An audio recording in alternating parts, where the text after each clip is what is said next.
목적이 이끄는 삶 22일차. 그리스도를 닮도록 창조되었다. 하나님이 미리 아신 자들로 또한 그 아들의 형상을 본받게 하기 위하여 미리 정하셨으니 이는 그로 많은 형제 중에서 맏아들이 되게 하려 하심이니라. 로마서 8장 29절. 우리는 이 아들을 보면서 모든 피조물에 깃들어 있는 하나님의 본래 목적을 봅니다.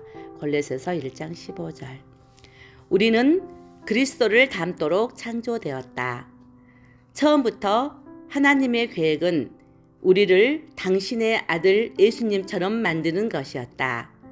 이것이 우리의 운명이고 우리 삶의 세 번째 목적이다. 하나님은 우리를 만드실 때 이 의도를 말씀하셨다. 우리의 형상을 따라 우리의 모양대로 우리가 사람을 만들고 창세기 1장 26절. 모든 피조물 가운데 인간만이 하나님의 형상대로 창조되었다. 이것은 위대한 특권이며 우리에게 존엄성을 부여해 주는 일이다. 우리는 이것이 의미하는 바를 모두 알지 못하지만 함축되어 있는 몇 가지 측면은 알고 있다. 하나님처럼 우리도 영적인 존재다. 우리의 영은 죽지 않고 우리의 몸이 사라져도 영은 남을 것이다.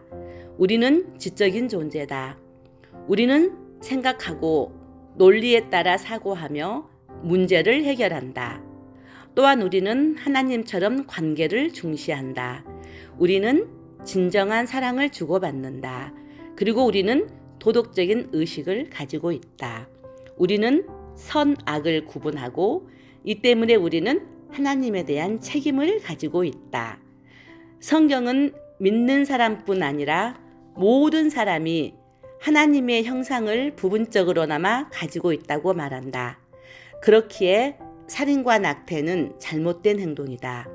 하지만 그 형상이 완전하지 않고 죄에 의해 손상되고 애곡되었다. 창세기 6장 9절, 시편 139편 13절로 16절, 야고보서 3장 9절. 그래서 하나님은 우리가 잃어버린 완전한 형상을 다시 찾도록 하기 위해서 이 땅에 예수님을 보내셨다. 완전한 하나님의 모습, 하나님의 형상은 어떤 것일까? 그것은 예수 그리스도의 모습이다. 성경은 예수님이 하나님과 완전히 일치한다라고 말하고 있고 보이지 않는 하나님의 형상, 그의 존재의 완전한 묘사, 고린도후서 4장 4절, 골로새서 1장 15절, 히브리서 1장 3절라고 말한다. 사람들은 가족이 서로 닮은 모습을 표현할 때 부전자전이란 말을 쓴다. 사람들이 내 아이들의 모습에서 나와 닮은 모습을 발견하면 기분이 좋듯이 하나님 역시 당신의 자녀들이 자신의 형상과 모습을 지니고 있기를 바라신다. 성경은 이렇게 말한다. 하나님을 따라 의와 진리의 거룩함으로 지으심을 받은 새 사람을 입으라. 에베소서 4장 24절. 이것만은 짚고 넘어가자. 우리는 절대로 하나님이 될 수 없고 어떤 신도 될 수 없다. 이것이야말로 교만으로 인한 거짓말이고 지금까지 사탄이 가장 오래 사용하고 있는 유혹이다. 사탄은 아담과 하와에게 그의 충고를 들으면 하나님과 같이 될 거, 창세기 3장 5절이라고 말했다. 오늘날 많은 종교와 뉴에이지 철학은 우리가 신성을 지닐 수 있다든지 아니면 신이 될 수 있다는 그 오래된 거짓말을 여전히 하고 있다. 신이 되고자 하는 이 욕구는 우리가 우리의 상황, 미래, 그리고 주위의 사람들을 통제하려고 할 때 나타난다. 하지만 피조물로서 우리는 절대로 창조주가 될 수 없고 하나님은 우리가 신이 되기를 원하지 않으신다. 대신 우리가 그분의 도덕적 성격을 지닌 하나님을 닮은 사람이 되기를 원하신다. 우리는 이렇게 해야 한다. 너희는 유혹의 욕심을 따라 썩어져가는 구습을 쫓는 옛사람을 벗어버리고 오직 심령으로 새롭게 되어 하나님을 따라 의와 진리의 거룩함으로 지으심을 받은 새 사람을 입으라. 에베소서 4장 22절 24절. 이 땅에서 하나님이 우리의 삶에 대해 가지고 계신 궁극적인 목적은 편안한 삶이 아니라 그리스도와 같은 인격이다. 하나님은 우리가 영적으로 성장하여 그리스도와 같이 되기를 바라신다. 그러나 그리스도와 같이 된다는 것이 우리의 모든 성격을 버리고 생각 없는 복제물이 되는 것은 아니다. 하나님은 우리에게 각각 독특한 성격을 주셨고 그래서 우리가 그것을 버리는 것을 원하지 않으신다. 그리스도를 닮는 것은 성격을 바꾸는 것이 아니다. 인격을 개발하는 것이다. 하나님은 우리가 예수님의 산상수훈 마태복음 5장 1절로 12절, 성령의 열매 갈라디아서 5장 22절 23절, 사랑에 관한 바울의 위대한 장 고린도전서 13장, 그리고 효과적이고 생산적인 삶은 베드로의 인격 리스트 베드로후서 1장 5절에서 8절에 묘사되어 있는 인격을 개발하기 원하신다. 이 사실을 잊을 때마다 우리는 삶에 대해 절망할 것이다. 왜 이런 일이 나에게 일어나고 있는가? 왜 하나님은 나의 기도에 응답하지 않으시는가? 왜 나는 이런 시련과 고난을 겪어야 하는가? 그러나 삶은 처음부터 어렵도록 만들어졌다.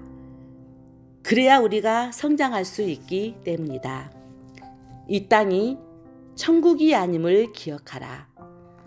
많은 크리스천들은 예수님의 풍요로운 삶에 대한 약속, 요한복음 10장 10절을 잘못 해석한다. 그것이 완벽한 건강, 편안한 삶의 방식, 끊임없는 행복, 꿈의 실현, 그리고 믿음과 기도를 통한 빠른 문제 해결이기를 기대한다. 한마디로 그들은 크리스천의 삶이 이 땅에서 천국의 삶을 누리는 것이라 기대한다. 이러한 자기 도취의 관점은 하나님을 단순히 우리의 이기적인 만족을 채워주기 위해 존재하는 요정쯤으로 취급하게 한다. 하나님은 우리의 종이 아니시다. 만약 우리가 삶이 쉬운 것으로 되어졌다는 생각에 빠진다면 우리는 삶에 대해 심한 한멸을 느끼거나 현실을 부정하며 살게 될 것이다. 삶이 우리에 대한 것이 아님을 잊지 말라. 우리가 하나님의 목적을 위해 존재하는 것이지 그 반대가 아니다. 하나님이 영생에서 우리를 위하여 진짜 삶을 계획해 놓으셨는데 왜 이 땅에서 천국과 같은 삶을 주시겠는가? 이 땅에서의 삶은 천국에서의 삶을 위해 우리의 인격을 쌓고 강화하기 위해 주신 것이다. 하나님의 영이 우리 안에서 역사하고 있다. 우리 안에 그리스도를 닮은 성품을 만드는 것은 성령님의 일이다. 성경은 이렇게 말한다. 우리가 다 수건을 벗은 얼굴로 거울을 보는 것 같이 주의 영광을 보매 저와 같은 형상으로 화하여 영광으로 영광에 이르니 곧 주의 영으로 말미암음이다. 고린도후서 3장 18절. 우리가 더욱 예수님을 닮아가는 이 과정을 성화라고 부른다. 이것이 우리 삶의 세 번째 목적이다. 우리 스스로 예수님의 성품을 만들고 개발할 수 없다. 새해 새 결심, 의지, 그리고 좋은 의도로는 충분하지 않다. 하나님이 우리의 삶에서 보고 싶어 하는 것이 변화를 일으킬 수 있는 힘은 오직 성령님만이 가지고 계시다. 성경은 이렇게 말한다. 너희 안에서 행하시는 이는 하나님이시니 자기의 기쁜 뜻을 위하여 너희로 소원을 두고 행하게 하시니 빌립보서 2장 13절. 성령의 힘이라는 말을 들으면 많은 사람들은 기적적인 일이나 격렬한 감정을 생각한다. 하지만 대부분의 경우 성령의 힘은 우리의 삶에서 조용하고 약하게 나타나기 때문에 우리가 알아차리거나 느낄 수 없다. 그분은 조용하고 부드러운 목소리, 왕상 19절 12절로 우리를 가볍게 건드리신다. 그리스도를 닮는 것은 모방이 아니라 그 안의 삶으로서 나타나는 것이다. 즉 그리스도가 우리를 통해 사시게 하는 것이다. 이 비밀은 너희 안에 계신 그리스도시니. 골로새서 1장 27절. 이것이 실제 생활에서 어떻게 일어나는 것인가? 우리가 하는 선택을 통해서 일어난다. 우리는 그 상황에서 적합한 것을 선택하여 행동하고 성령님이 그것을 위한 힘, 사랑, 믿음, 그리고 지혜를 주실 것을 믿는다. 성령님이 우리 안에 살고 계시기 때문에 우리가 그것들을 구하기만 한다면 항상 얻을 수 있다. 우리는 성령님의 역사하심에 협력해야 한다. 성경을 통해 계속 설명되는 중요한 진리를 우리는 알아야 하는데, 이는 성령님은 우리가 믿음의 발걸음을 옮기는 그 순간에 힘을 드러내신다는 것이다. 여호수아가 요단강이라는 넘어갈 수 없는 벽을 만났을 때 지도자들이 순종과 믿음으로 흐르는 물에 발을 담근 후에야 강물이 약해졌다. 여호수아 3장 13절 17절. 순종은 하나님의 능력을 불러온다. 하나님은 우리가 먼저 행동하기를 기다리시기 때문에 우리에게 힘이 생기거나 확신이 들 때까지 기다리지 말라.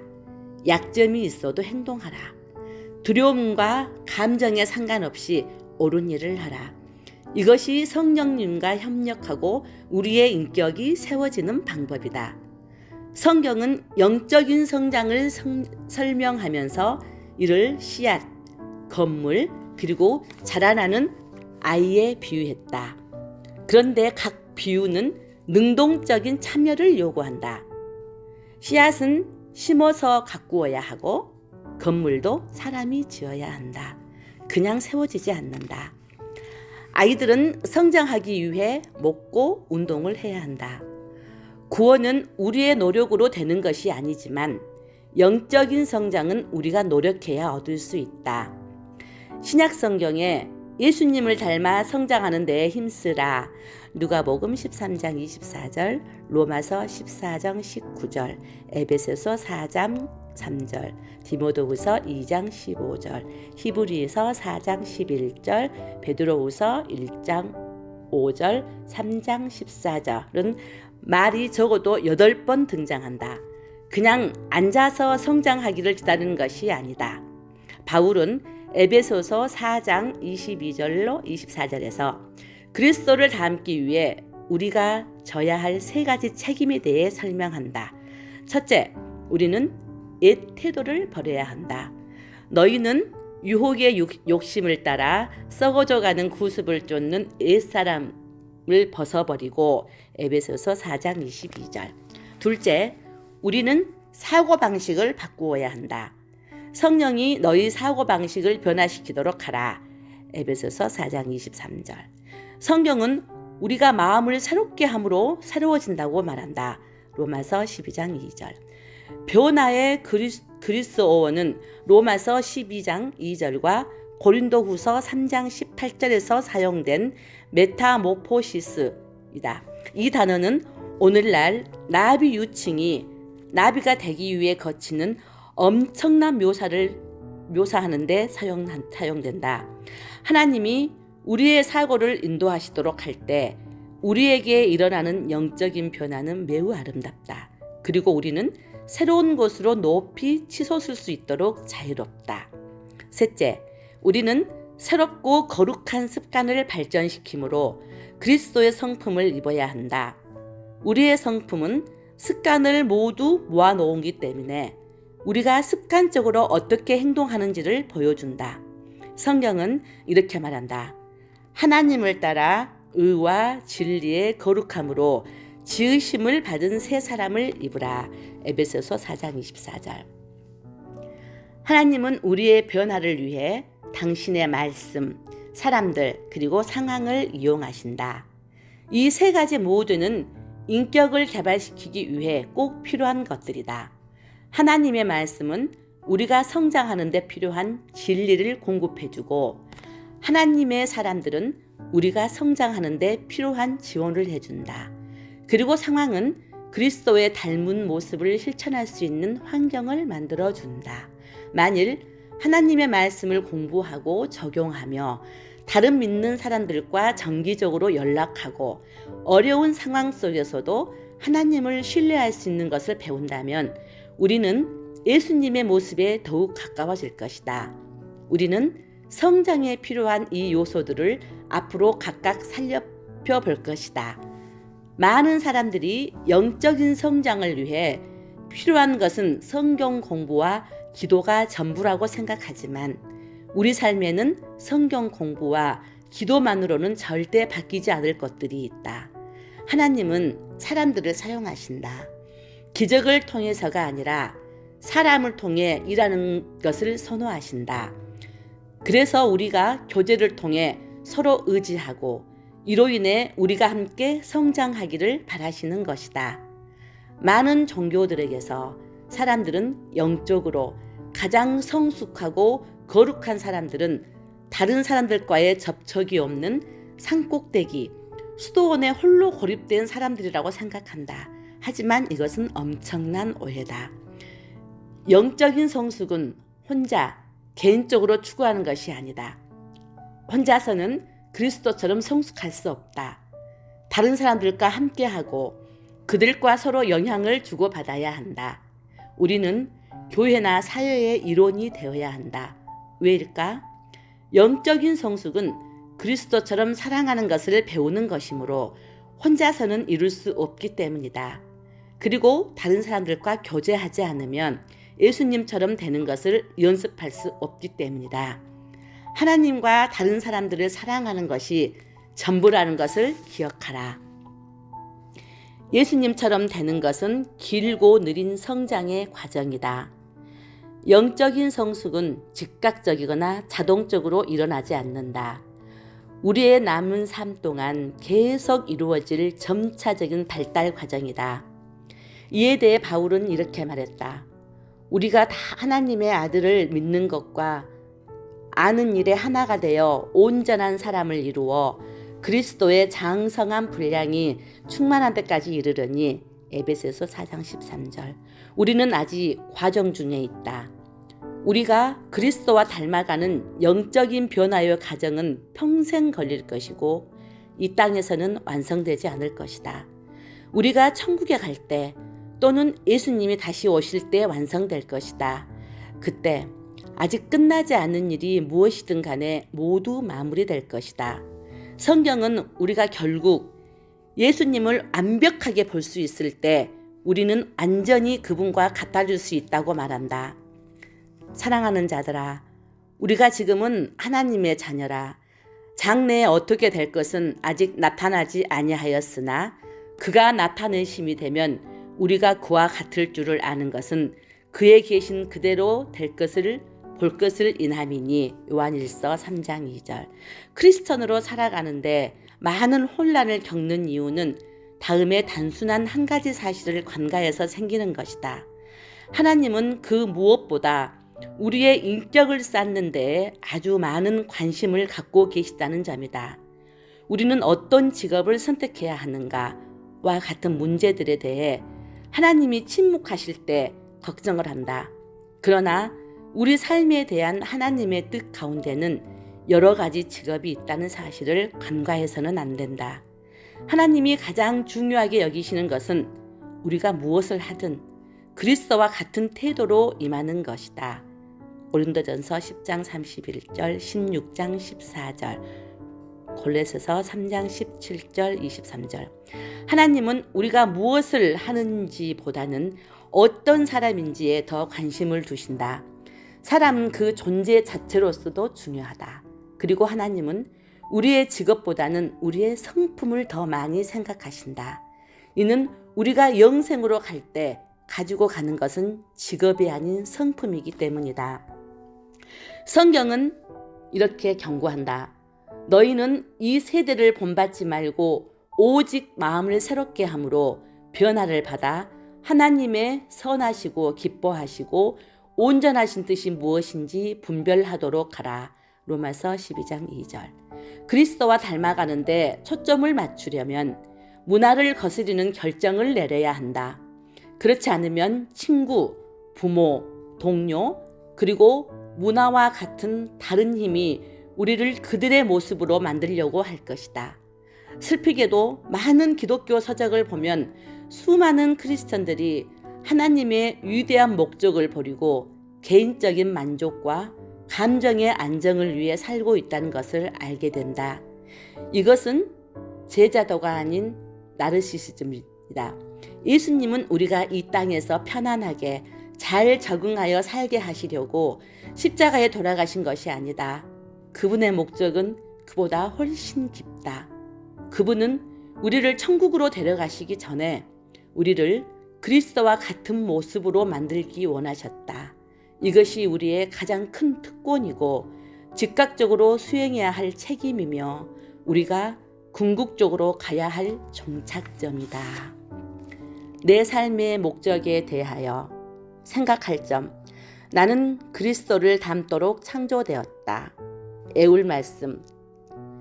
이렇게 해서 우리는 주님의 형상으로 변화하여 점점 더 큰 영광에 이릅니다. 그 영광은 성령이신 주님께로부터 나오는 것입니다. 고린도후서 3장 18절. 삶으로 떠나는 질문. 내 삶의 어떤 부분에서 예수님을 닮아가기 위해 성령님의 능력을 구해야 할까?